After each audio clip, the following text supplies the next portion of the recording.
Wounds on a battlefield glowing with a heavenly blue light. A lawyer running head-on into glass on the 24th floor of a building to show how strong glass is before something goes terribly wrong. A CIA program that actually turned a cat into a Cold War spy, a bunny man, a dog boy. It all sounds completely made up, but these are more urban legends that turned out to be terrifyingly real.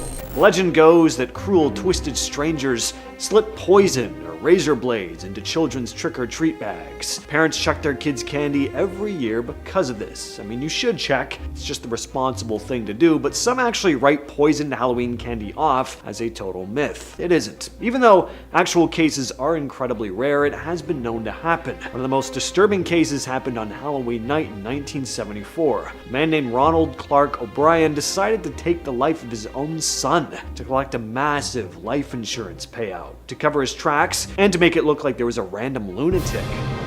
O'Brien bought pixie sticks candy, opened them up, stuffed them with fatal doses of cyanide, and then stapled them shut. He gave one to his son, one to his daughter, and handed 3 out to random kids in the neighborhood. His son ate the candy and died before reaching the hospital. Thankfully, the other children didn't eat theirs. O'Brien, dubbed the Candyman by inmates, was rightfully executed in 1984. Good riddance. An escaped mental patient dressed in a white rabbit suit hides out an old railway bridge in Virginia, attacking teenagers with an axe and hanging gutted rabbits from the framework. Classic urban legend kind of story, right? But it actually began with 2 genuine 1970 police reports in Fairfax County. On October 19th, a couple parked on a dark road saw a figure creep out of the bushes wearing a white suit with long bunny ears, screaming about private property. The man then hurled a hatchet straight through their passenger window before they floored it. 10 days later, a security guard named Paul Phillips spotted the same costumed man on the porch of an unfinished house. When confronted, the man began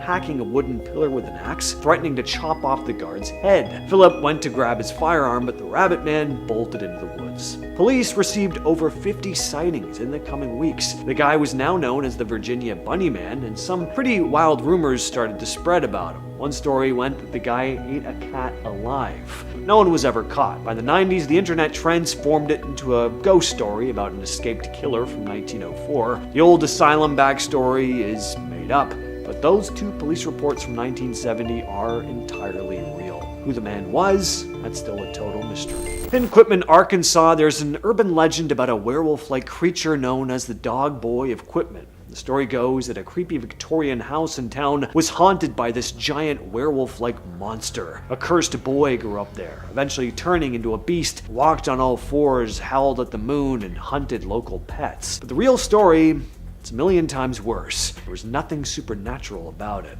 The monster was a real guy named Gerald Floyd Bettis. Born in 1954, Gerald was a huge kid who grew up to 6'4", weighing around 300 pounds. He got the nickname Dog Boy because he used to collect every stray dog and cat he could find. But he wasn't trying to save them. He built extra rooms onto his parents' house to trap the animals and torment them. Neighbors said they could hear the poor things crying from the street. Eventually, Gerald turned that cruelty on his own parents. He kept his elderly mom and dad locked upstairs, only letting them eat when he felt like it. One day, he threw his father right out of the 2nd-story window. His dad survived by clinging to the ledge until cops showed up. Gerald was finally locked up after the state rescued his mom. He died in prison in 1988. If you're into history, you might have heard about the Angel's Glow story. The story goes that during a nasty Civil War battle, a bunch of wounded soldiers were saved by a literal miracle. As they lay there, dying in the dark, their open wounds suddenly started glowing with this blue light. Rumor was that angels had come down to the battlefield, using a heavenly glow to keep the men alive until medics could finally get to them. Sounds like a total fairy tale, but the glowing wounds were 100% real. Except it wasn't angels, it was glowing worms throwing up inside the soldiers' bodies. Sounds slightly less enchanting, but still very cool. Went down in April of 1862 at the Battle of Shiloh in Tennessee. It was brutal. Over 16,000 soldiers were wounded. Medics were obviously totally overwhelmed. Hundreds of men were left stranded out in the freezing rain and mud for 2 full days. As night fell, the men noticed this faint greenish blue light radiating right out of their injuries. When doctors finally reached them, they realized the guys who glowed actually healed way faster, survived at a much higher rate. The mystery wasn't solved until 2001, when a 17-year-old high school kid named Bill Martin visited the battlefield. His mom happened to be a microbiologist, so he and his friend decided to do a science project to figure out what actually happened. Well, they discovered that the mud at Shiloh was packed with tiny microscopic worms. When the soldiers sat in the freezing mud for days, their body temperatures dropped, creating the perfect chilly environment for these worms to crawl right into their open wounds. And once they got inside, the worms vomited up a special soil bacteria called Photorhabdus luminescens. This bacteria naturally glows in the dark, but more importantly, it acts as a natural antibiotic. It completely killed off all the bad, deadly germs in the wounds, basically sterilizing the injuries and saving the soldiers' lives. So hey, it was kind of a miracle, just a miracle of nature. Next up at number 5 now, we have the Puebla's secrets. For many years, longer than people can even remember, the people of Puebla in Mexico have talked about the tunnels. Secret tunnels that were built under their city by the Spanish conquistadors in the 1500s. It's been almost half a millennia since then, and the stories became legend. People looked for them, but they found nothing. The tunnels became a myth, something to scare the kids into believing there was a dark maze of caverns beneath them. In 2014, construction workers were in the middle of an urban remodeling project when they stumbled upon an old tunnel. Surely the legends weren't true. The Puebla History Center took over the site to investigate, and yes, it was the fabled tunnels people had spoken about. They determined the tunnels were built in 1531, right after the city was founded. Members of the Catholic Church supposedly used the tunnels to transport treasure and other property in and out of the city without people knowing about it. Part of the tunnels are now open to the public, giving you the chance to walk through the dark halls of an urban legend that came true. Coming in number 4 now, guys, we have the alligators. I definitely talked about this one in our New York urban legends video. Many years ago in New York, people would say that there were alligators in the sewers below the city. They said a young boy once flushed his pet alligator down the toilet. Years later, he reached into the sewer grate to retrieve a lost baseball. At that moment, a fully grown alligator leapt up from below and ripped his arm clean off. The same alligator he had flushed away. Many people dismissed the whole story. Alligators, New York, crazy. However, in 1959, Teddy May, the commissioner of New York during the time of these rumors, wrote about the alligators in his tell-all book. He said that he and his inspectors did find alligators in the New York sewers in 1935. They were up to 2 feet in size. It took 2 years for them to clear them all out, more than enough time for the facts to get blurred with fiction. Moving on to number 3 now, we have the dog boy. For many people in Arkansas, they know the stories of the dog boy. Kids swap tales of a werewolf-like man who roams around the town of Quitman. Some even say they've seen him. Many of them might not know that the story is somewhat based in real life. Gerald Bettis was born in Quitman in 1954.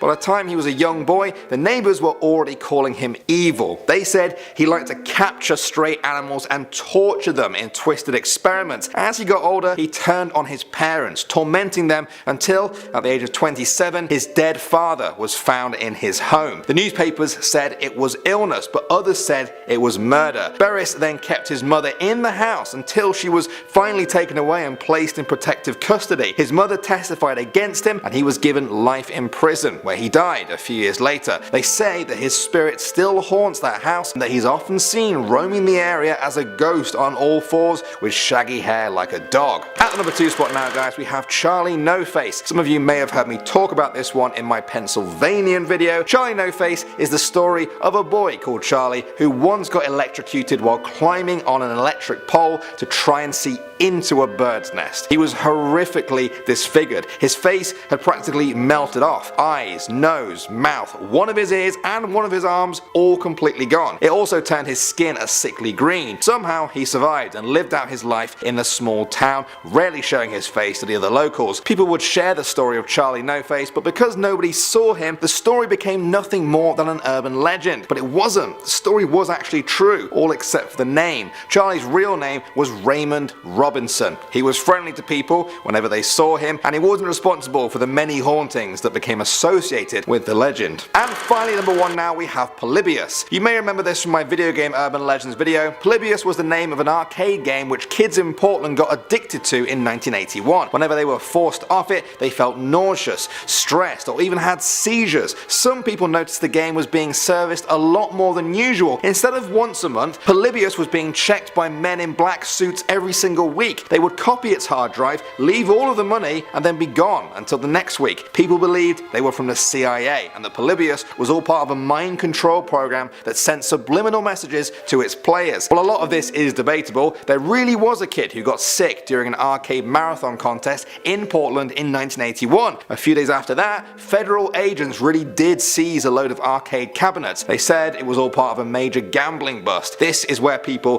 tend to differ in opinion. Some say that the story of Polybius was inspired by the events, others say the events are proof of the story. Urban legends and truth. Together they make something better than either of them, I think. Coming in number 10, we have Men in Black. I mean, where do you think the idea of the smash hit comedy starring Will Smith came from? You thought it was an original idea? Yo, I thought it was an original idea. I thought Will Smith is a genius. No way, man. Well, let's be honest, nothing is original anymore. As Picasso said, a good artist creates things, a great artist steals everything. I'm pretty sure that he actually stole that line too. Well, the urban legend of the Men in Black is pretty in line with the movie. I don't think it's as fantastical or as heroic, but the idea is that there are secret government agents all throughout the US who will come find you if you have any sort of contact with extraterrestrials. They monitor the planet and it's up to them to make sure that they don't learn about aliens. There have been many reports from people saying that they've seen some strange thing in the sky or that something landed in their backyard and then it takes off, and then the next day a couple dudes in black suits come in who present themselves as FBI agents, and they'll come to their house and ask them some very strange questions. And even in some cases they can be threatened or things could get quite ugly. Well, threats from strange dudes in a black suit, yeah, that would work well for me. I'm threatened by anything. I'll keep all my alien secrets to myself after something like that. Thank you very much. If I see something in my backyard, I'm reporting it to nobody. And guys, make sure you hit that like button because it really helps us out. Alright, let's move right along. Number 9, we have the Hookman.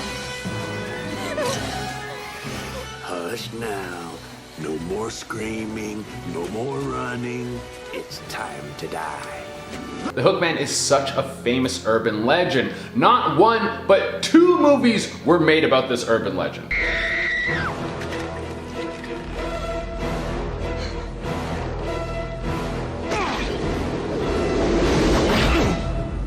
Coming in number 8, we have skinwalkers. This is one of the oldest Native American legends, and the legend has stretched into our folklore as we see skinwalkers represented in television and movies all the time. The true form of a skinwalker is unknown. I mean, Che right here could be a skinwalker right now. We don't know his true form. Well, some people say that they start off as humans and then they get the ability to transform, and others say they are truly beasts who can turn into humans and other creatures to try to fool us. But at the end of the day, does it really matter what the true form of a shapeshifter is? They can become whatever they want. You think after being a certain form for a while, you forget what it's like to be your true self. It would be like method acting when you get too into a role and you can't remember who you really are. Well, maybe Daniel Day-Lewis is a skinwalker and he's just not as evil as the rest. Skinwalkers have been known to use their powers of transformation to lure people into traps and kill them. Sometimes it's said that they can use parts of dead humans as food, and other stories tell of them needing human parts for rituals to continue their shape-shifting ways. And at number 7, the abominable snowman. Abominable snowman sighting in Spain caught on camera. That's right, folks.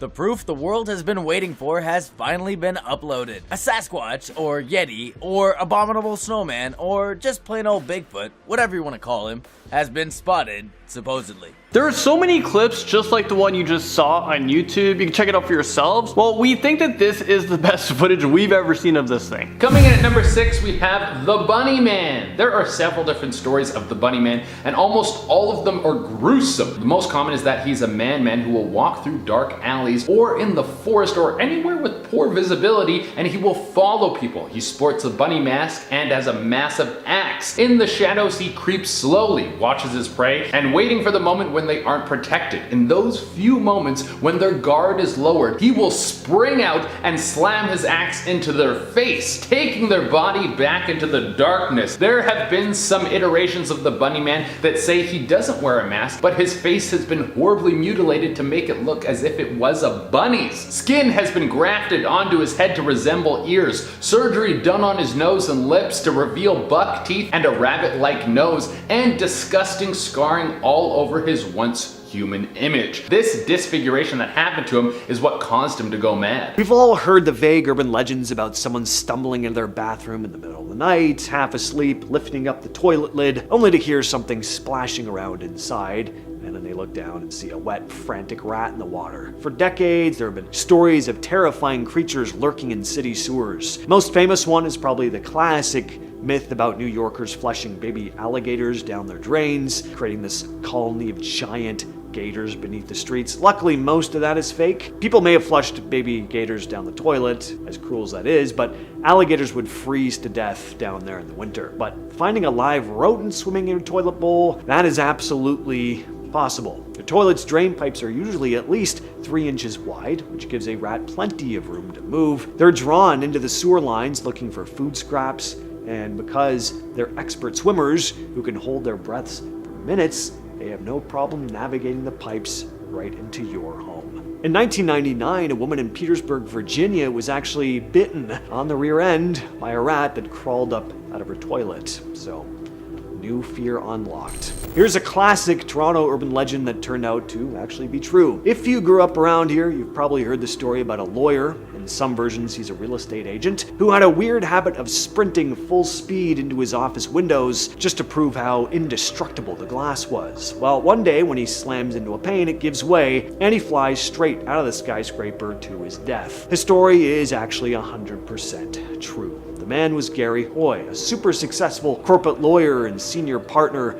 at a firm located on the 24th floor of the Toronto Dominion Centre. Gary was incredibly proud of the building's architecture and loved showing off the safety of the modern glass. Well, on July 9th, 1993, the firm was hosting a party for a group of visiting law students. Wanting to impress the new recruits, Gary decided to perform his signature stunt. He took a running start across his office and threw his entire weight directly into the glass wall. The glass didn't shatter, actually. Instead, Gary hit the window so hard the entire pane popped right out of the steel frame. Gary and the massive sheet of glass plummeted 24 stories. He died instantly. Fun fact, back in high school, I was hanging out at a buddy's place and we got to talking about this story and his dad was like, yeah, it's true. I actually knew the guy. The CIA using cats as spies?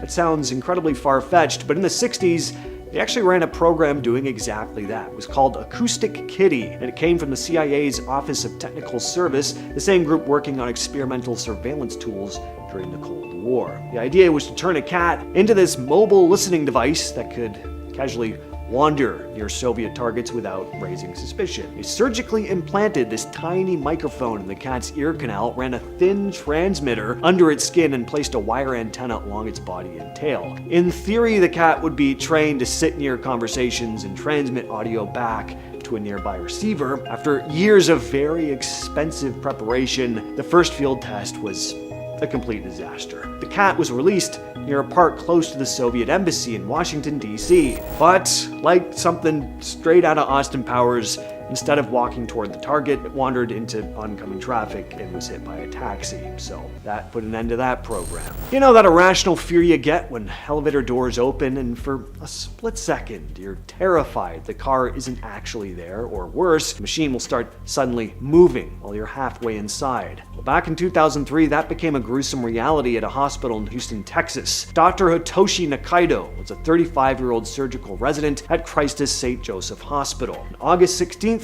his colleague Karen Stenau was standing inside an elevator on the second floor, holding the door for him as he rushed to catch a ride. The elevator had actually been out of service for repairs just days before, but warning signs were gone, so they assumed that it was totally safe. Nakaido asked if it was working, and as he stepped forward, tried to shoulder his way through the closing doors. Normally, the sensors would force the doors back open, right? The elevator completely malfunctioned. Instead of stopping, the car immediately started rising with Nakaido still pinned right in the doorway. He tried to pull himself back, but he was completely trapped. As the elevator forced its way upward, Nakaido's head was crushed by the ceiling of the doorway. His body fell all the way down to the bottom of the elevator shaft, but the absolute worst part, his head fell backward right into the elevator car. Karen was trapped inside that broken lift with the remains of her colleague for over an hour before rescue workers could finally get her out. We've all heard the creepy urban legends about people hearing weird scratching or thumping noises inside their walls,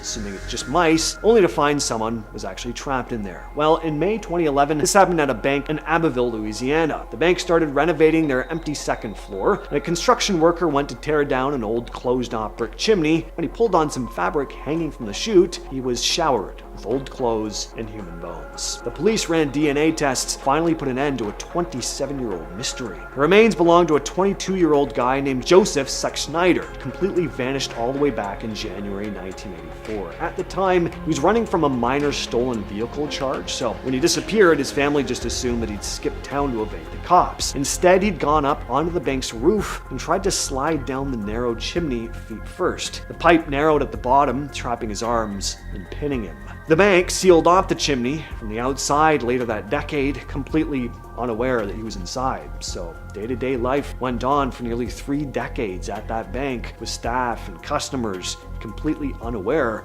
there was a dead body inside the chimney.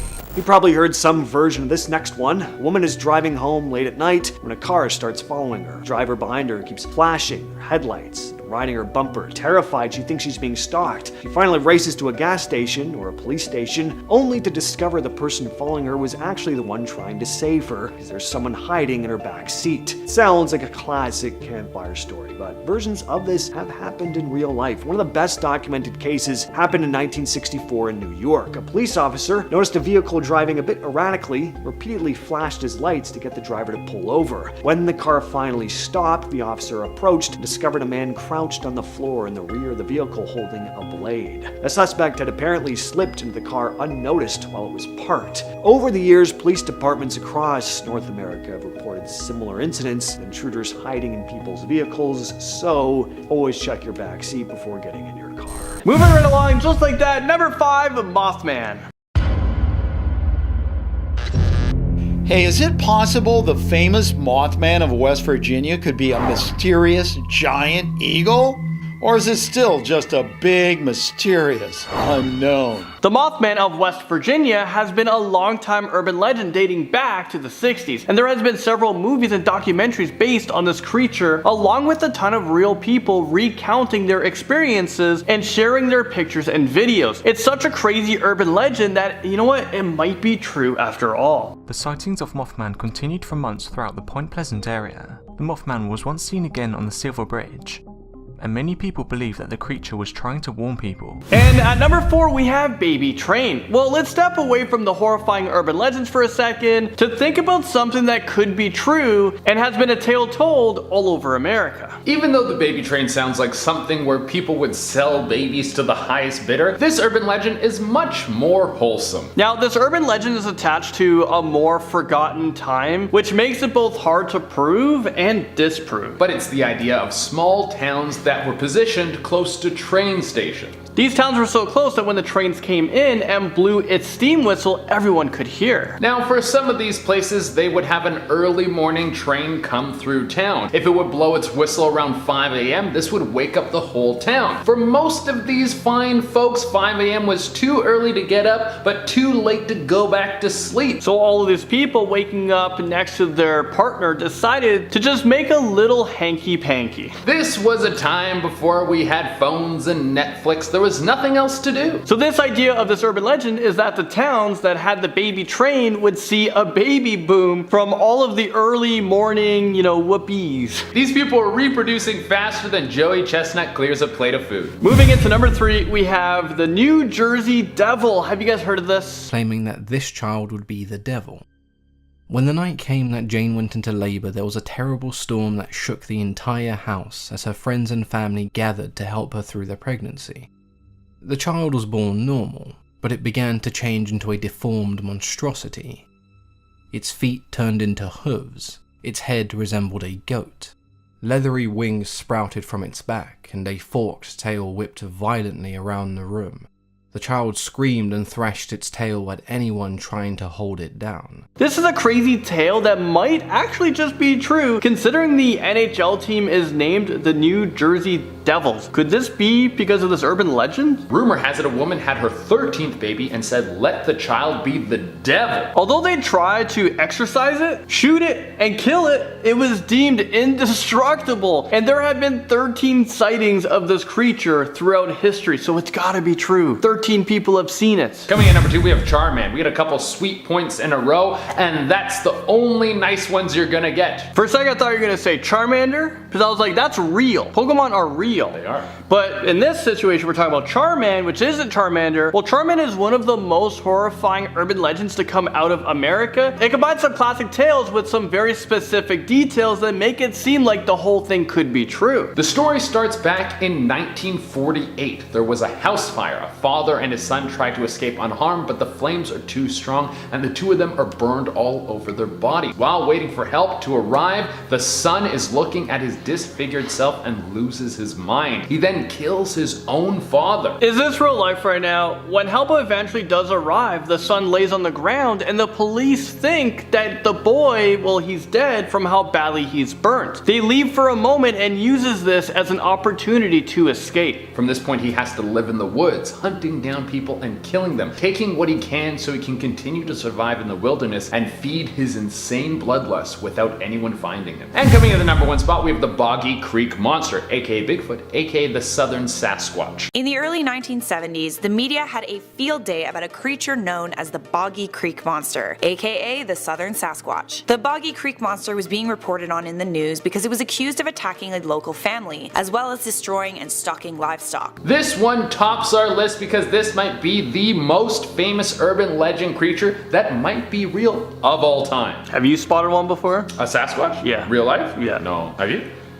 No. I wanted the anticipation to be like, oh, has he? No. And it was like, absolutely. I've never seen it. No. Well, there's been 5 feature films that have been made about this specific folklore, urban legend, and countless other documentaries exist as well. The whole town has even turned this guy into a tourist attraction in the surrounding town. Off in our number 10 spot, we have inventions. There are many rumors swirling around about the things that we use here on the ground that were created by NASA. These include things like Velcro or Tang, the powdered orange drink. While these are things that astronauts use, this one is only half true. Basically, those things weren't invented by NASA, but when Congress first created the space program in 1958, lawmakers insisted that the agency must also develop things that could benefit people on the ground. Apparently, a lot of people feel like we shouldn't be spending money on space while we have problems right here on the planet, so to combat these sort of space exploration skeptics, the brilliant minds of NASA have, throughout the years, developed quite a few interesting things that surely have benefited us here on the ground. Some examples refer to firefighters. The fireproof suits and the lightweight composite air tanks that many of them use are inventions made by people at NASA.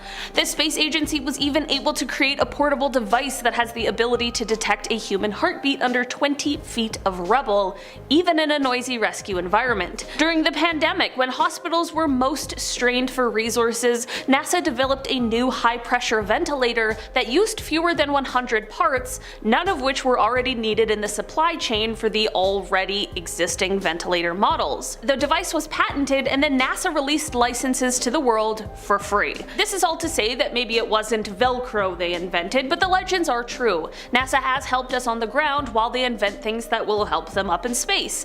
As one NASA person said, quote, "The gap Gap doesn't make astronaut helmets. We've got to make all of this stuff ourselves. In our number 9 spot today, we have the space pen. For years, there has been rumors swirling that NASA spends somewhere between $100,000 to $12 billion trying to invent a ballpoint pen that could be used in the zero-gravity environment of space, while the Russian space program just used a pencil. To be fair, any rumor that has a monetary range that big has to be just that, a rumor, but there is a little bit of truth to this one. There is no $12 billion space pen, and to be honest, NASA didn't even really spend a lot of money creating a space pen, but it was in fact a problem that did need to be solved. The first astronauts did use pencils in space, but here's the issue with that. Lead breaks. Usually on Earth this doesn't really matter because those tiny little pieces will just gravitate to the ground and we're hardly any the wiser. In space, however, those little lead pieces will float around, maybe into sensitive equipment, maybe into your eyeball, and also it's highly flammable, and the least amount of flammable material on a spaceflight, the better. In the end, while NASA did need a better writing alternative, the space pen ended up coming from Paul Fisher of the Fisher Pen Company. Paul used $1 million of his own money to fund the invention. He later sold 400 of them to NASA in 1967 at $2.95 each, which today would be about $25.82. An expensive pen for sure, but a pretty minuscule amount compared to regular space program spending, as well as the money that the rumor stated was spent. In our number 8 spot today, we have the extraterrestrial exposure law. I don't want to speak for all of us, but I personally am into the idea that there are other intelligent life forms that exist somewhere out there. I know that's not everyone's cup of tea, and I get it, but some people are even more enthusiastic than I am, and they believe that not only do these life forms exist, but that they've visited Earth and that the government knows all about it but just keeps it from us regular folk. There's one thing or rule, I guess, that people love to use in their argument to prove this extraterrestrial contact, and that is the extraterrestrial exposure law. Basically, this was a rule that existed from 1969 to 1977, and it was meant to formalize NASA's quote, policy, responsibility, and authority to guard the Earth against any harmful contamination resulting from personnel, spacecraft, or other property returning to the Earth after landing on or coming within the atmospheric envelope of a celestial body. This rule was created ahead of the Apollo 11 mission because, while we assumed the moon was lifeless, it was impossible at the time to know what microorganisms might possibly be there that could end up returning with the crew. Other people took this and ran with the idea and have now used this pretty fair and reasonable rule to mean it's proof that there must be alien contact, but it's just being kept from us. In our number 7 spot today, we have the moon landing. We have all heard of the many people out there who believe that the moon landing was fake. It's a tale that's been around since it happened, and until space travel becomes more of a normal thing, there will likely always be people who want to deny that it happened for some odd reason. There is, however, another legend surrounding the moon that isn't talked about quite as often. So, the famous Neil Armstrong line, the one he said in the monumental moment. Well, of course it was planned in advance of the landing, but it turns out he flubbed his line a little bit because who can focus on the lines when you're the first person on the frickin' moon? The line was originally supposed to read, "One small step for a man, one giant leap for mankind," but Neil forgot the A before man, so the line was recorded as "one small step for man." Not a big deal, basically the same thing, but then NASA tried to lie about it. Instead of being like, yeah, the guy's in space, he missed one syllable, who cares? They instead tried to blame it on static so that they could preserve the prosperity of the line. When they realized that one A does not ruin anything and that the public was perfectly happy with the line as recited, they decided to drop the static story and just let history be, well, that. In our number 6 spot today, we have the moon circle. Okay, one thing the internet loves to do is take something that is true and then spin it into something even more crazy that goes viral and instills fear in people everywhere. And that is exactly what this legend is all about. So, in 2010, there was a large volcanic eruption in Iceland. Following the eruption, there was a viral post going around that claimed that NASA had sent out a warning of possible acid rain as a result of particles that were flung into the air, and the result of of this could range from baldness to skin cancer, because of course, the internet loves to make us all absolutely terrified. The post claimed that the indicator of the dangers was a dark ring that would appear around the moon. So of course, there was no threat of acid rain or going bald or getting cancer from this volcanic eruption, but there was a ring around the moon. Here's the thing about the ring though. It's not exactly a rare phenomenon. It's really just a result of clear skies and ice crystals in the upper atmosphere. It was just the perfect internet creation that had a small bit of truth mixed in with a ton of lies, and boom, you got a viral post. Now we have Cropsey. Some of you guys may have heard me talk about this one before. It's the story of the boogeyman of Staten Island. He was rumored to be a homicidal maniac who escaped from a mental asylum. He would hunt for children and drag them back to the ruins of a hospital where he lived. Witnesses always said that he had a hook for a hand. These stories were meant to scare kids, perhaps even told to them by their own parents who wanted them to be more wary of strangers. Then, in 1972, the boogeyman became real. News broke of a real-life corpsey man called Andre Rand. He was a former janitor at the local school for mentally disabled children. Rand was arrested in connection with the disappearance of Jennifer Schweiger, a 12-year-old girl with Down syndrome. He lost his job over the case and moved into the now abandoned school that he used to work in. He was eventually convicted of murder, and police connected him to the disappearance of 4 other children. No bodies were ever recovered. Moving on now to number 9, guys, we have the Bunny Man. I talked about this legend in my West Virginia video, if you remember. The story goes that in 1904, a mental asylum closed down.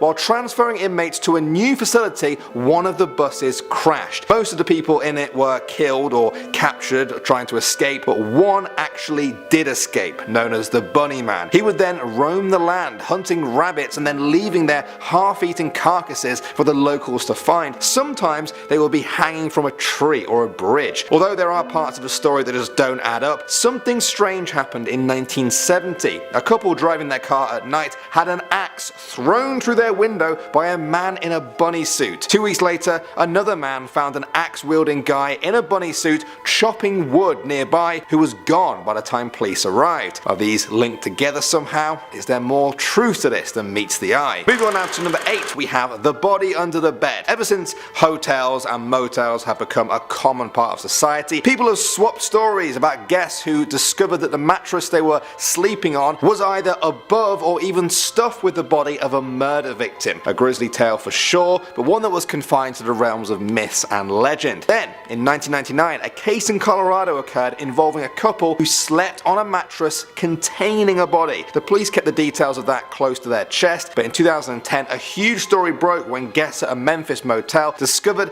they had been sleeping above the body of Sony Millbrook, a missing person at the time. Her boyfriend, Lakeith Moody, was convicted of the crime. Many people were horrified and vowed to give their hotel beds a closer inspection next time. Next up at number 7 now, guys, we have the Maine Robber. That's M-A-I-N-E. The state. For many years, visitors to Maine's North Pond have reported that something strange was going on there. Time after time, people reported that things were going missing. Not just one person, one time, many people, many times. Batteries and food would vanish from cabins, while flashlights just disappeared from camping tents. People thought either the earth itself was swallowing it all up, or there was a thief at work. It turns out they were right about that. In 2013, a game warden discovered Christopher Knight living alone in the woods. For 27 years, this man had been there watching hikers, canoeists and other visitors to the area. When taken in for questioning, Knight admitted that he was responsible for around 40 robberies a year. I mean,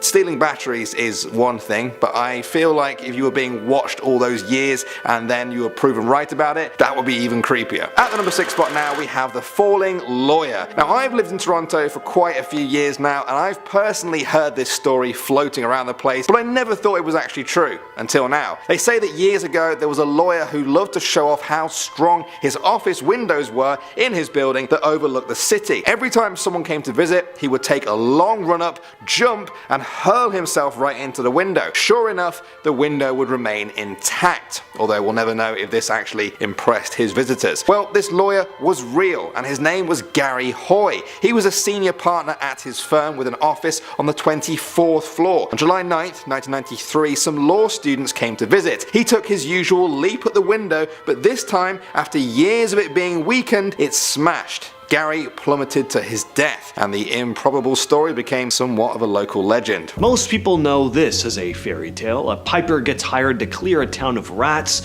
The town refuses to pay him, and he gets revenge by playing his flute and leading all the children away. But on June 26, 1284, 130 children actually vanished from a real town called Hemlin in Germany. The town was so destroyed by this that they actually started measuring time from that day forward. Their official records would say things like 100 years since our children left. That was how badly it wrecked them. Now, when historians went back and looked at the oldest written accounts, the rats weren't mentioned. That rat story got added on later. The original records are just about the kids disappearing. Now, what probably happened is that a recruiter showed up in town, someone outgoing, persuasive, wearing bright, flashy clothes, which is how recruiters dressed back then to stand out. And they would have talked the town's young people into leaving. Times were hard, and these recruiters, called locators, would go from town to town promising land or work in places like Eastern Europe or Transylvania. Young people followed him out, and they would have never come back. That's the theory, anyway. You probably heard some version of this one. A woman gets buried wearing a valuable ring. That night, grave robbers dig her up to sell it. When they try to cut the ring off her swollen finger, the pain wakes her up. Turns out she wasn't dead, just in a coma. Well, that actually happened. Her name was Marjorie McCall, and it was 1705 in Lurgan, Northern Ireland. She got very sick, was declared dead, and was quickly buried to stop whatever illness she had from spreading to the rest of town. That same night, grave robbers came for her wedding ring. When they cut her finger to try and get it off, the pain snapped her out of it. She climbed out of the grave herself, walked all the way back home, and knocked on her own front door in the middle of the night. Her husband, who thought that she was dead, reportedly fainted on the spot when he opened the door. She lived for years after that, though, and if you go to Shankill Cemetery today, her gravestone is still there, which reads, Marjorie McCall, lived once, buried twice. Someone told you there was a creature made up of a dozen rats physically fused together into one giant writhing mass, you'd probably assume it was some old medieval legend.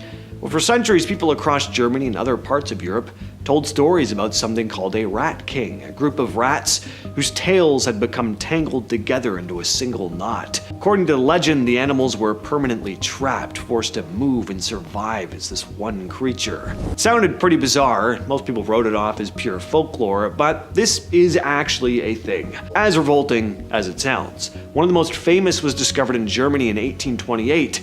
Consisted of 32 black rats whose tails were bound together in a large knot. Other Rat King specimens have been found over the years as well. Some are still preserved in museums today. The legend is a giant wolf, basically indestructible, stalks the forests of France, hunting people. Doesn't go for livestock, it specifically targets humans. Basically, it's a werewolf. The real version isn't far off.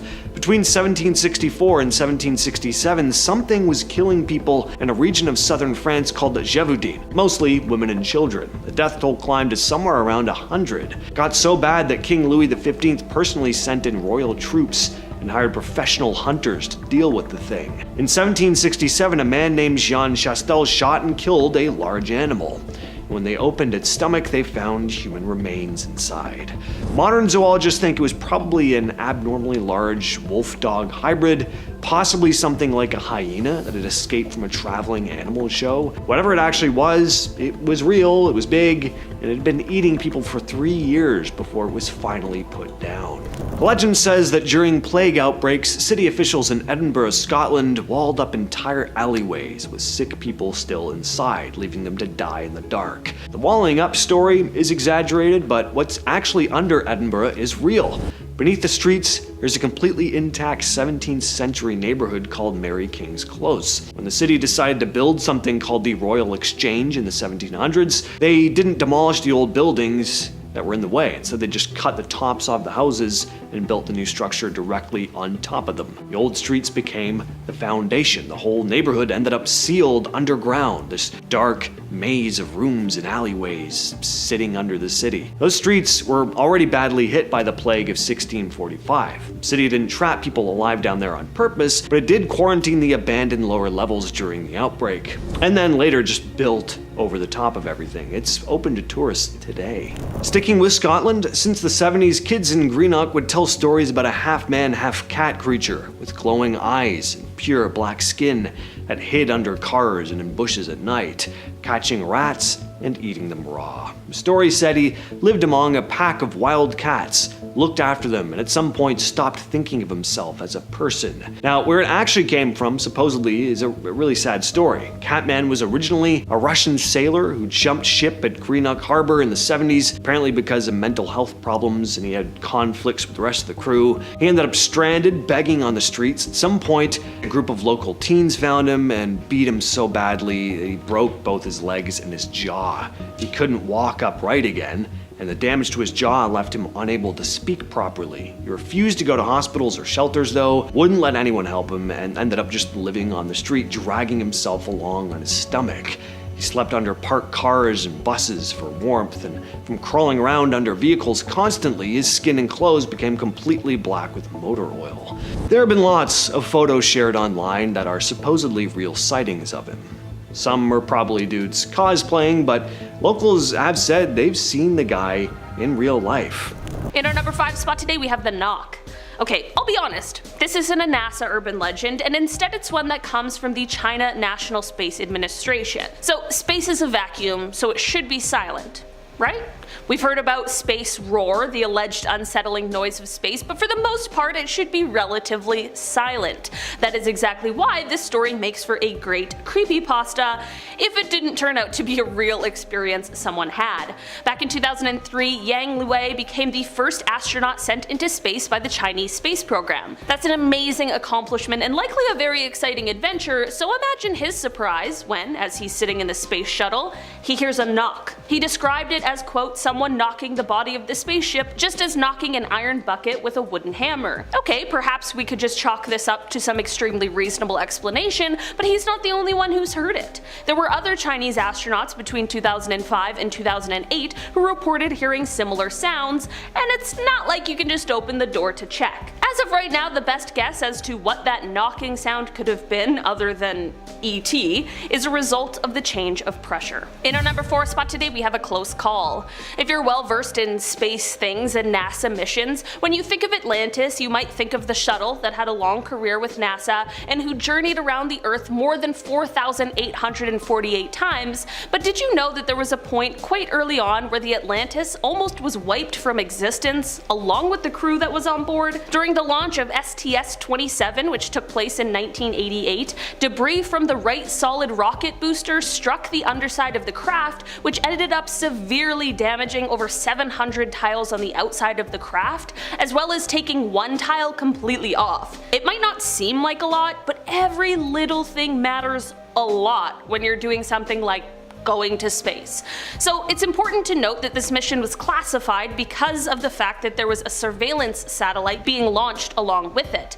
Because of this, things had to be done a little differently than normal, so when the crew on board sent photos of the damage back to the ground, the photos were encrypted and they were extremely low quality.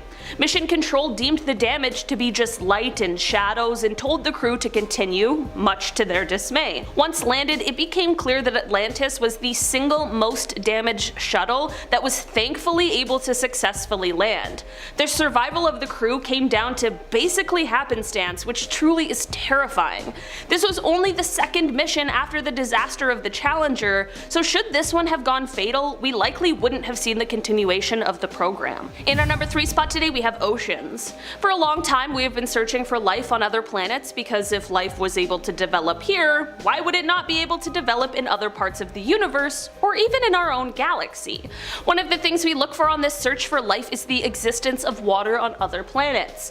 For a long time, people believed that we might be the only planet within our solar system that has the presence of water, and that truly is just because it is really hard to confirm the presence of water from far away.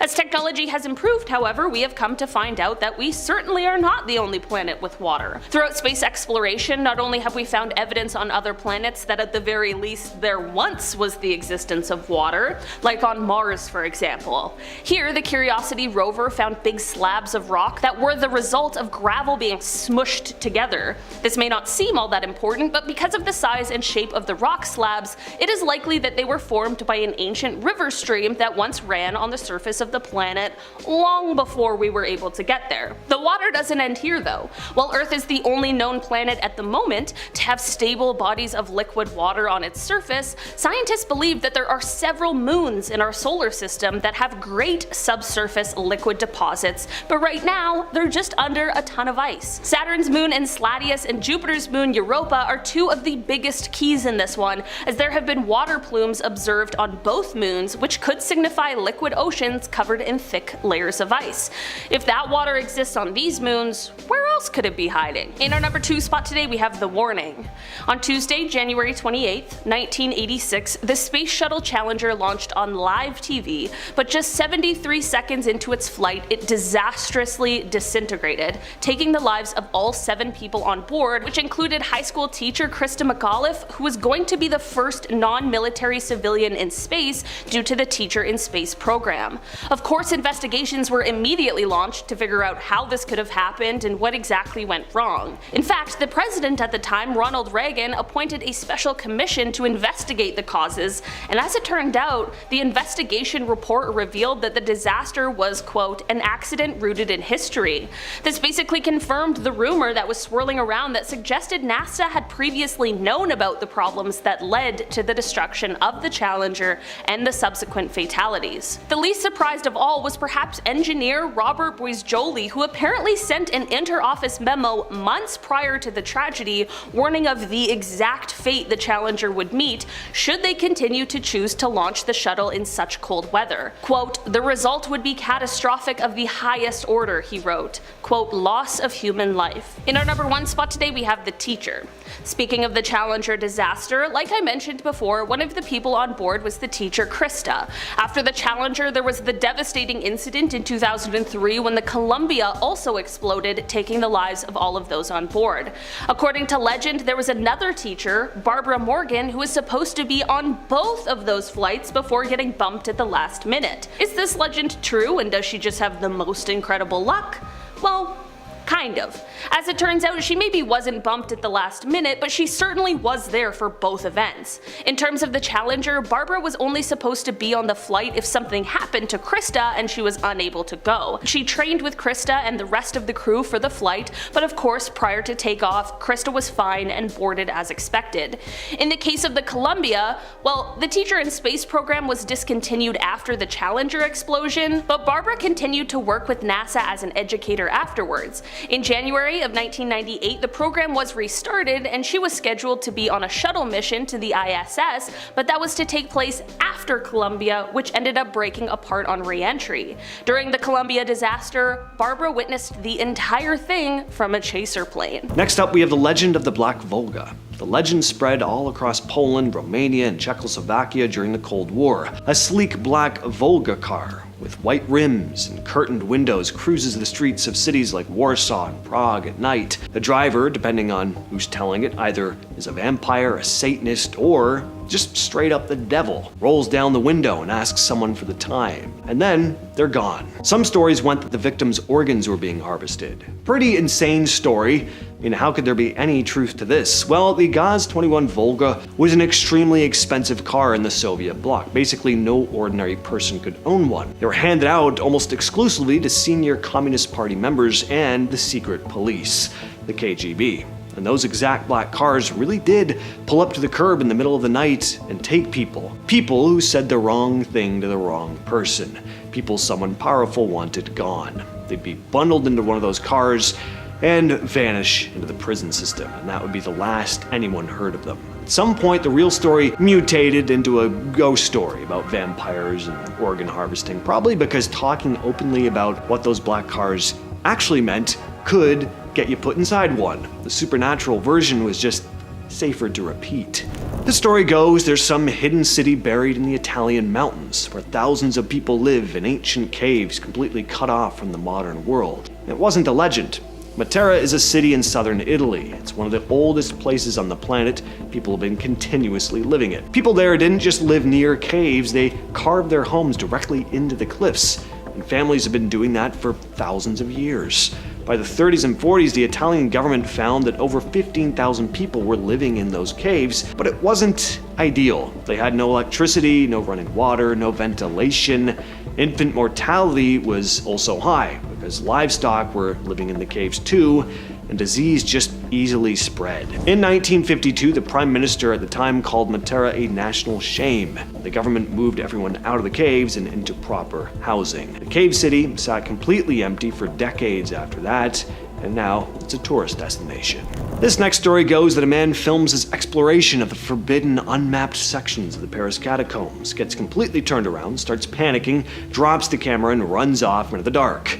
In 2005, a group of urban explorers found an abandoned camera sitting in a remote tunnel deep in the system. The footage on it is basically the story I just told you. A man filming himself moving through tight, flooded passages. Then the moment he realizes that he has no idea where he is, his breathing changes, he starts moving faster, more erratically, then runs, turns corners into total darkness, the camera hits the ground, and he doesn't come back for it. French authorities were never able to figure out who the man was, and there's still no definitive answer as to whether the guy made it out alive or if the video's even real. I mean, it exists, but people say it could have been staged. What is absolutely true, though, is that people do get lost in the catacombs, and some never make it out alive. The forbidden sections of the catacombs are patrolled as heavily as they are because people get lost and die in there fairly frequently. The tunnel system runs for about 200 miles under Paris, and a huge portion of it has never been properly mapped. It's said there are people living in the abandoned sections of the London Underground, descendants of Victorian-era construction workers who got trapped during the building of the tunnels and never made it out. They supposedly survived down there for generations by hunting rats and grabbing the occasional late-night commuter. Now, obviously, this is quite an exaggeration, but the real history is genuinely strange. During the Blitz in World War II, massive numbers of Londoners had to shelter in the tube stations every single night to survive the bombing. When the war ended, not everyone went back up. Some people had no home to go back to, so they stayed in the deep tunnels and the closed-off platforms. These people learned the tunnel system completely and survived on food scraps that fell onto the tracks. I'm sure some went up for food, but then would just come back down to live down there. Maintenance workers doing overnight shifts would come around a corner and just run straight into someone who'd been living down there for years.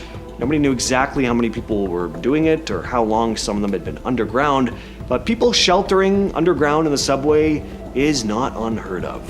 For those who grew up in Staten Island, the story of Cropsey was a pretty common campfire tale. He was a boogeyman with a hook for a hand who'd supposedly escaped from an asylum and lived in the old abandoned tunnels beneath the Willowbrook State School, waiting to snatch kids who wandered too far. Most people thought it was just a way to keep kids from playing in the woods, but in the 70s and 80s, children actually started vanishing. The monster turned out to be a man named Andre Rand. He wasn't a supernatural entity, he was worse, a real man.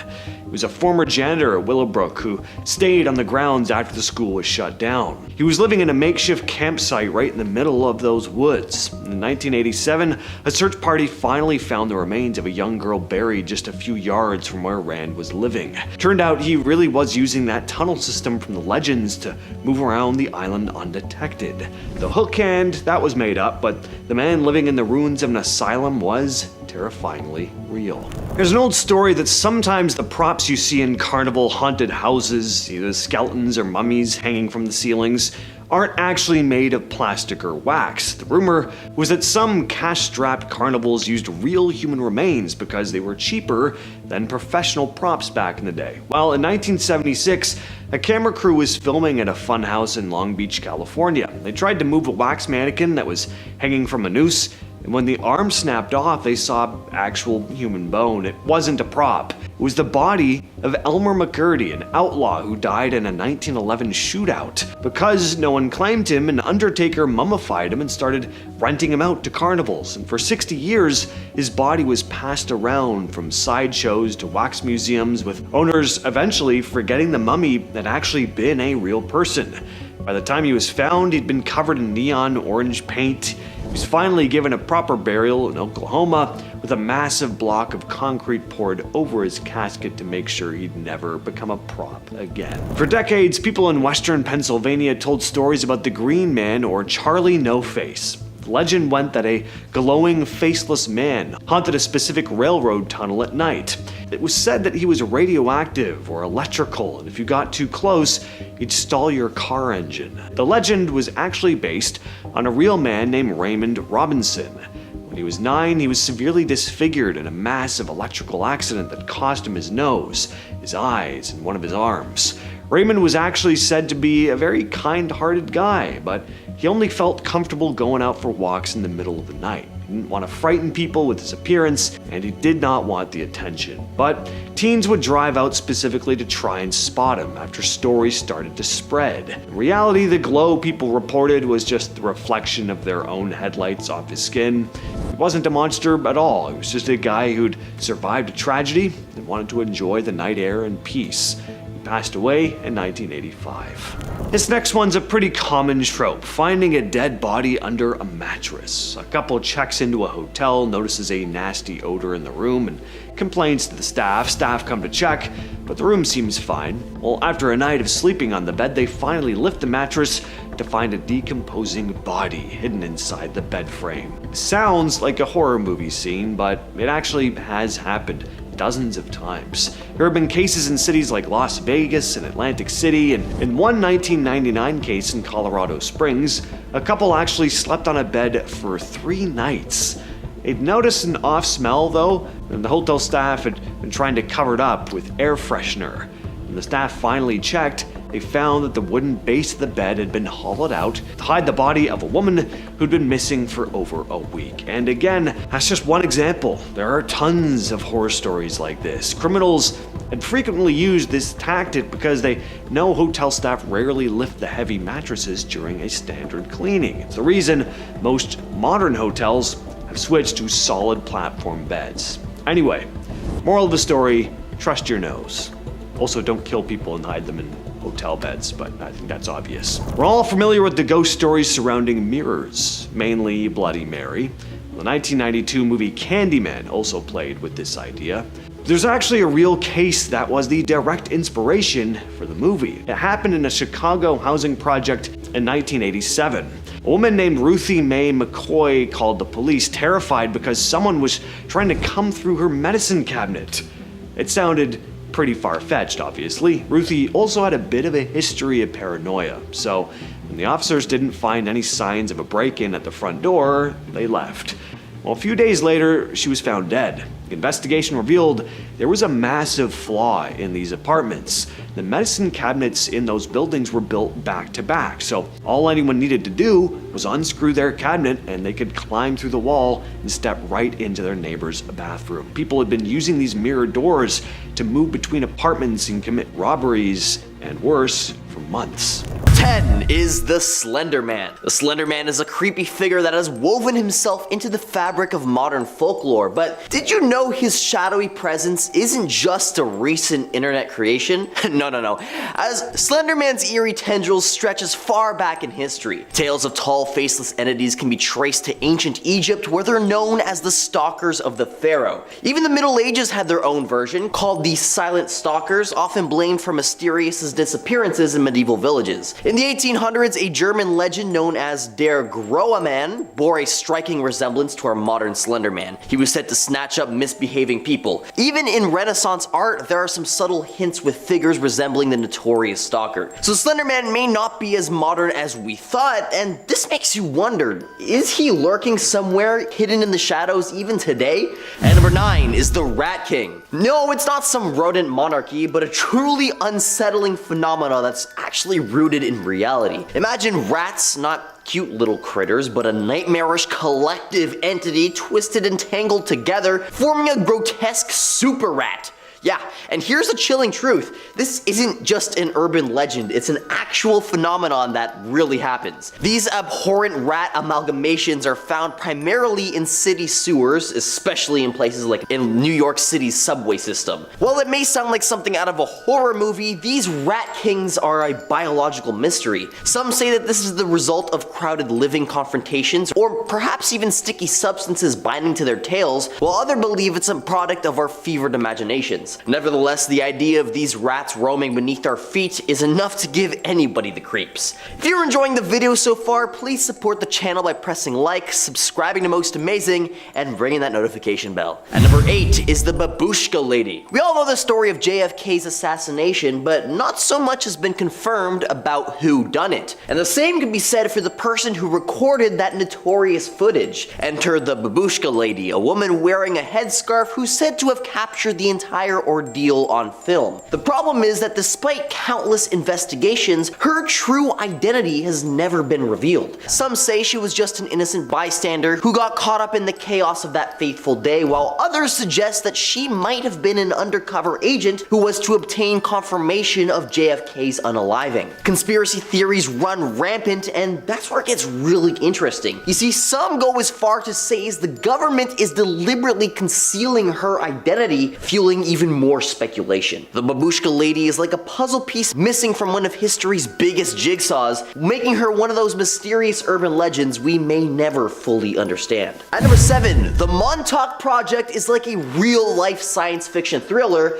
but of course you can't believe everything you hear. This conspiracy theory has been making waves since the 80s, and it's got more twists and turns than a roller coaster. Picture this, a secret government project at Camp Hero in Montauk, New York, dabbling in psychological warfare, time travel, and even contact with aliens. Yeah, sounds like something straight out of a sci-fi movie. It all started with this guy named Preston Nichols, who claimed to recover repressed memories of his own involvement. He said that he was abducted periodically, and even claimed to have degrees in parapsychology, psychology, and electrical engineering, adding a layer of credibility to his story. But in reality, the whole story appears to be a mix of fiction and past spun together into one big urban legend. So while the Montauk Project might not be the real deal, it's still a cool reminder that sometimes the truth is stranger than fiction. But remember, not everything you hear is as mind-bending as it seems. And number 6 is the Philadelphia experiment. So back when World War II was in full swing, according to this story, the US Navy went far beyond conventional warfare,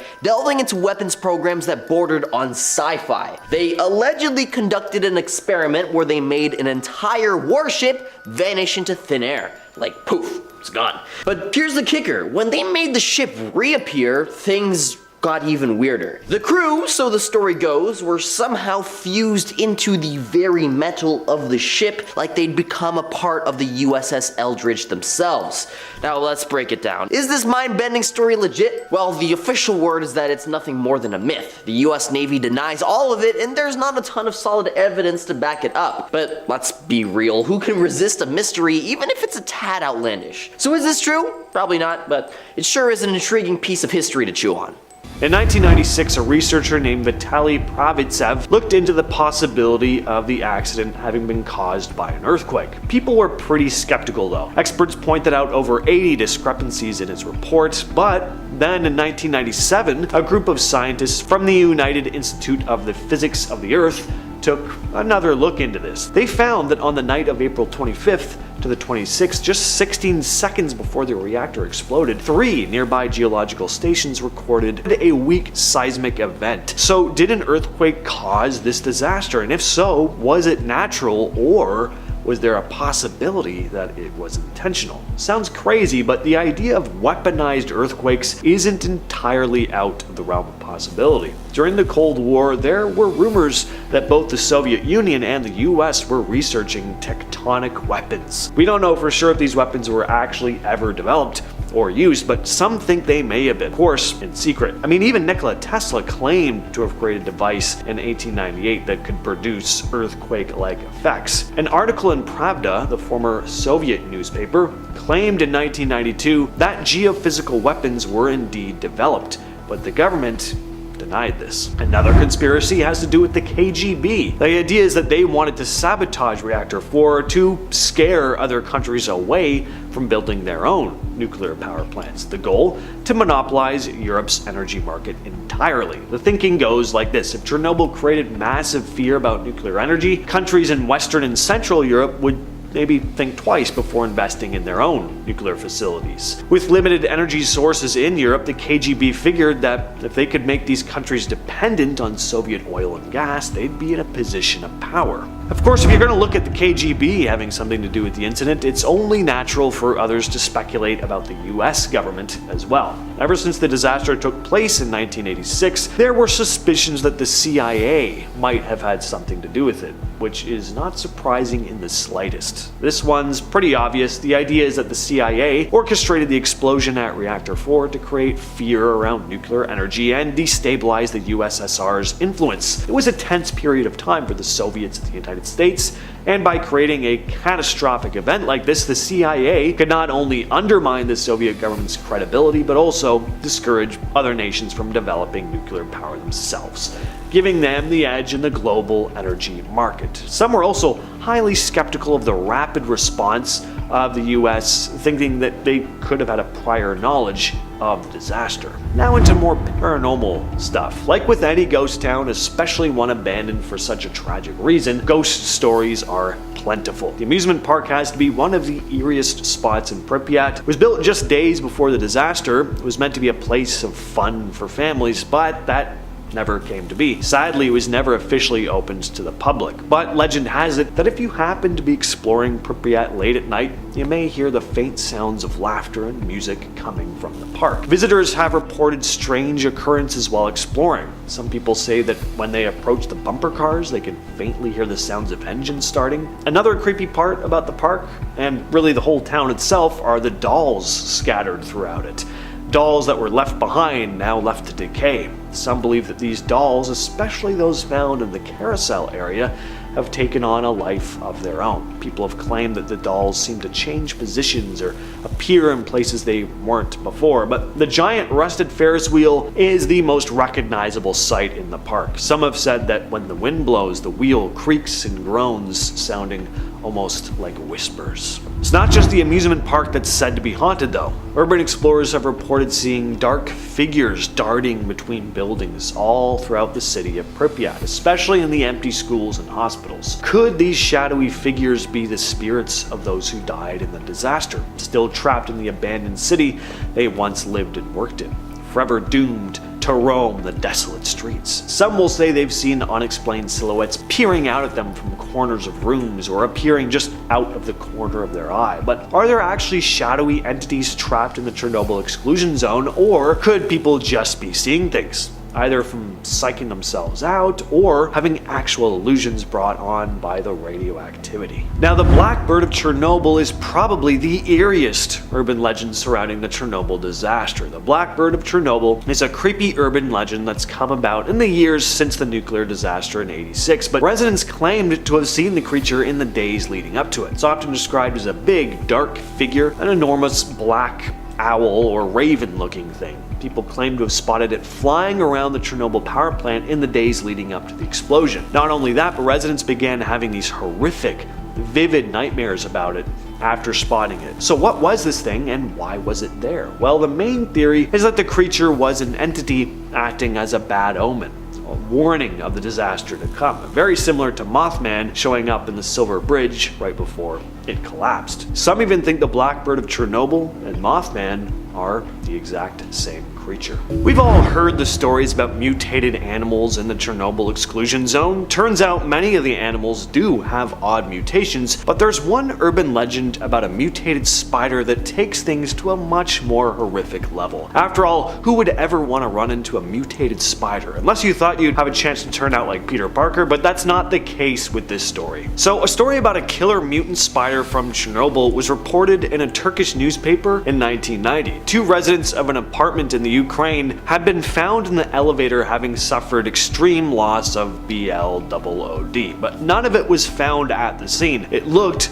like it had been sucked out of them. as there were also 2 puncture wounds on their necks. People started to whisper tales about vampires stalking the building, and some residents got so scared that they avoided using the elevators completely. Then 2 detectives investigated. On the 3rd day of their investigation, the detectives were riding the elevator when it came to an abrupt stop between the 5th and 6th floors. Then the lights went out. Now at first they weren't too worried. The elevator was known to be pretty janky at times, but when they started hearing an ominous clicking noise coming from above their heads, they froze. What was this? Was it the predator? They removed one of the roof panels and shone their flashlights, only to see a foot-long black shape moving towards them. Suddenly, it was on top of one of the detectives. His partner fired at it. When backup arrived, they found the detective cowering in a corner, a mutated spider across from him. When police explored the rest of the elevator shaft, they found the thing had laid eggs, which they burnt to a crisp with flamethrowers. Many people believe these monstrous spiders were born out of the Chernobyl disaster caused by radiation exposure that altered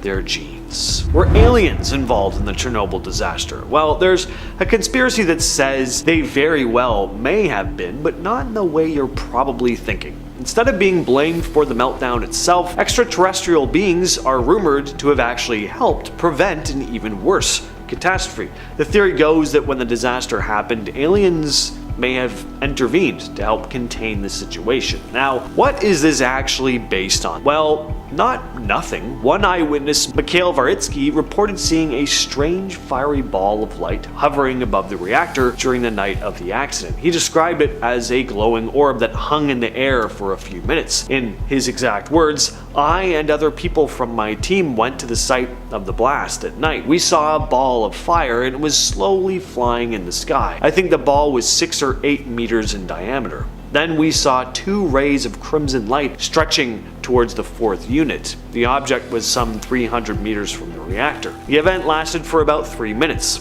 The lights of the object went out and it flew away in the northwestern direction." End quote. Some people think this may have been an alien craft, and this wasn't the only sighting either. There had apparently been a number of UFO sightings in the sky in the days leading up to the accident, so were extraterrestrials helping to manage the radiation and prevent it from spreading uncontrollably? Did the Bible predict the Chernobyl disaster? Well, some interpret a passage from the book of Revelation to be pretty eerily accurate to the events. There's a passage that talks about a great star falling from the sky and poisoning the water, and that star is called wormwood. Well, in Russian, Chernobyl translates to wormwood, which has led many to think the Bible was somehow foreshadowing the disaster. The exact passage goes as follows: "And the 3rd angel sounded the trumpet, and a great star fell from heaven, burning as it were a torch, and it fell on the 3rd part of the rivers and upon the fountains of waters. And the name of the star is called Wormwood, and the 3rd part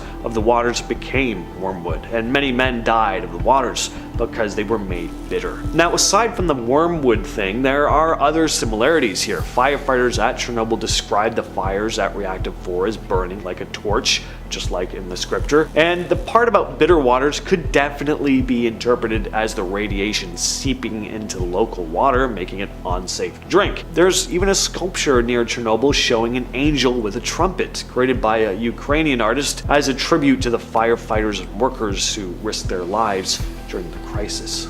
Up next, we have the tale of the scream. So in 1997, a nuclear physicist named Andrei Korsakov from the University of Buffalo had an eerie experience at the Chernobyl power plant. While visiting the site of Reactor 4, he reported hearing a faint but frantic voice screaming for help as he was taking radiation readings in the infamous Ground Zero area at around 7:30 in the morning. Now, after hearing the screams, Korsakov rushed back upstairs to tell the personnel what he heard, but to his shock, they told him that he was the first person to enter that restricted area in 3 years. The security protocols were strict, too. Entry required a password, handprint scan, and any unauthorized presence would trigger a whole whackload of alarms. So, who had been screaming? At number 5 is the Voynich manuscript. This mysterious document dating back to the 15th century. It's like its own riddle. Its 240 pages are filled with elaborate illustrations of plants that don't exist, strange human figures, and a script that's in a language that seems to be entirely alien. Over the years, countless cryptographers, linguists, and historians have tried to crack its code, but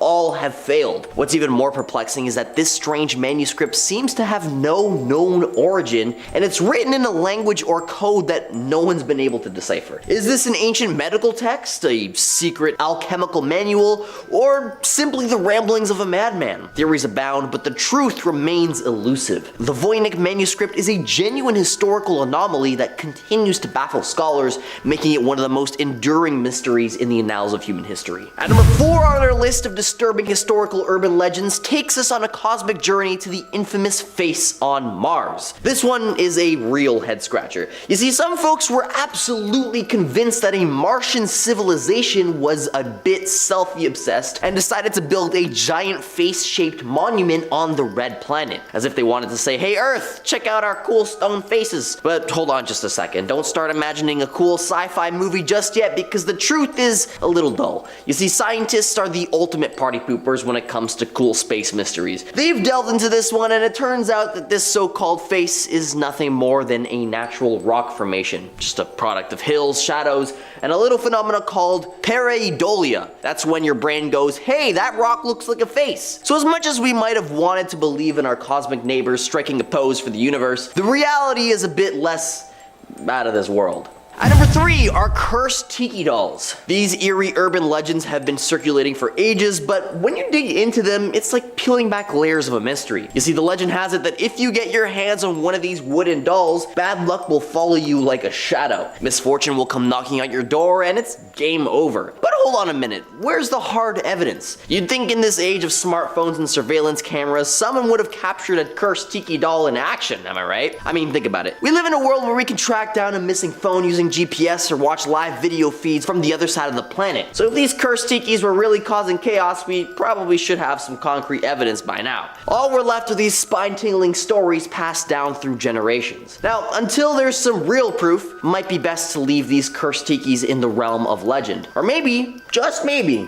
that's what they want you to think. At number 2 is Mary Celeste. Diving deeper into the murky waters of maritime legends, let's examine the unsettling case of the Mary Celeste. This tale has all the makings of a ghostly saga. Shift adrift in the boundless Atlantic, its crew gone without a trace. Now, this story might sound like something out of a supernatural thriller, but the truth is, it's more about earthly factors than paranormal spookiness. You see, as the story goes, back in 1972, the Mary Celeste was found devoid of its crew. However, if we steer our ship of curiosity away from the paranormal, we found a more reasonable explanation. You see, the crew likely abandoned ship due to a confluence of earthly circumstances. Firstly, a wonky chronometer could have misled their navigation, causing them to believe they were perilously far from their intended course. On top of that, imagine contaminated water and a buildup of alcohol fumes in the ship's hold. That's a recipe for panicked sailors seeking refuge on a lifeboat. So, although the Mary Celeste remains a tantalizing riddle, it's one with roots firmly grounded in the real world, not the spectral realm, as much as I want it to be. At number 1 is the lost city of Atlantis. It's like the OG urban legend. People have been hunting for this mystical underwater city for centuries. But here's the deal, we've actually never found any solid proof that it really exists. I mean, sure, there have been claims and theories, but when it comes to hard, solid evidence, it's slim pickings. You see, back in the day, the ancient Greek philosopher Plato wrote about Atlantis, and that's where it all started. He described this city as an advanced civilization that simply disappeared without a trace into the sea. But here's a catch. He wrote about it as an allegory, as a way to make a point in his dialogues, not like, hey, this place totally exists. Since then, people have searched high and low for Atlantis, from the Caribbean to the Mediterranean. But despite all the digging and excavations, nada. It's like trying to find a unicorn. So it's one of those things where you're like, is it real or just a tall tale? And the thing is, when it comes to urban legends, the line between fact and fiction gets blurry real fast. Atlantis has become this epic story, but the truth is, it might just be a myth. For 27 years, people living around North Pond, Maine told stories about a mountain man or a ghost that lived in the woods. He was blamed for thousands of tiny thefts, food, batteries, and propane, but he was never seen, never left footprints, and seemed to vanish into thin air. A lot of people thought he was just a myth, but in 2013, the so-called ghost was finally caught on a trail camera. His name was Christopher Knight. He'd walked in the woods in 1986 at the age of 20 and stayed there for nearly 3 decades without ever talking to another human being. He lived in a tiny camouflaged tent site just a few hundred yards from the cabins that he was raiding. He survived the freezing Maine winters by wrapping himself in stolen sleeping bags and never lighting a fire because he knew the smoke would give him away. He wasn't some ghostly entity, but there really was a guy living right in people's backyards for 27 years without anyone ever seeing his face. In 1983, the video game industry crashed so hard that Atari was stuck with millions of copies of the E.T. game, which was considered the worst game ever made. Legend said that to hide their shame and the massive financial loss, they drove a fleet of trucks into the New Mexico desert in the middle of the night and buried the games in a secret mass grave under a layer of concrete. It's a pretty ridiculous story. Unfortunately, real life is not a sitcom, so this has to be a tall tale, or at best an exaggeration, right? For 30 years, that's what people thought. But in 2014, a documentary crew got permission to dig up an old landfill in Alamogordo. After hours of digging, they hit a layer of crushed plastic and cardboard and started pulling out hundreds of intact ET cartridges. The graveyard was real. Atari had been so overwhelmed by retailers returning the games that they literally could not store them all, so they decided to just bury their shame.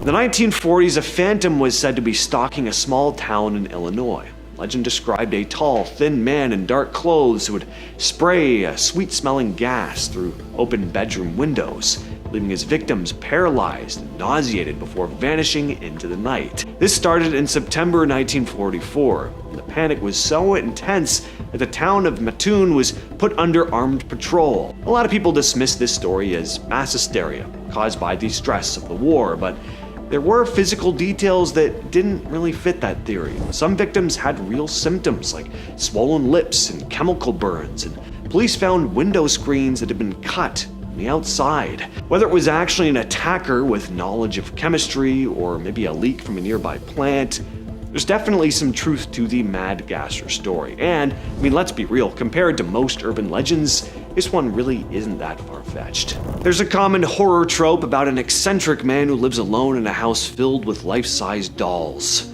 The legend says he treats them like they're alive, but the neighbors swear that the dolls look too realistic, almost like they're made of real skin.